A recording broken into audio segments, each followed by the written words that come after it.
तपाईँ अनि मेरो घमण्डले कहिले पनि परमेश्वरको आश्चर्य घरमा घट्दैन, नम्रताले आश्चर्य घरमा घट्छ। लुकाको पुस्तक आई थिङ्क 5 अध्यायमा त्यो कप्तानले भन्यो, तपाईँ जानु पर्दैन, तपाईँले वचन मात्र बोलिदिनुहोस् पुग्छ। कति हम्बल, किनकि त्यो व्यक्तिले, कप्तानले त्यो अधिकारलाई बुझेको थियो। किनकि म पनि एउटा औदामा बस्छु, मैले मेरो तलकोलाई जा भन्दा जान्छ, आइज भन्दा आउँछ, तपाईँ पनि त्यो अधिकारमा हुनुहुन्छ, तपाईँले भनिदिनुहोस्। अनि यसैले भन्नुहुन्छ, यस्तो विश्वास त मैले इजरायलमा पनि देखिनँ।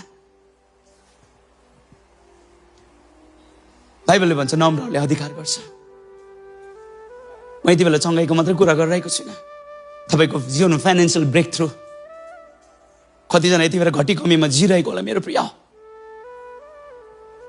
तपाईँले आफूलाई नम्र नबनाएको कारणले गर्दा, तपाईँ आफै धन्यवादी नभएको कारणले गर्दा, सानो कुरामा धन्यवादी नभएको कारणले गर्दा,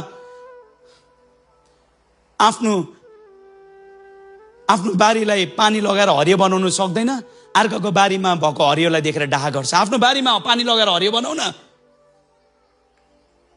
होइन? अर्काको चासो गर्दै हुन्छ। नम्र बनाउने हो हामीले। नम्रले पृथ्वी अधिकार गर्छ भनेको छ।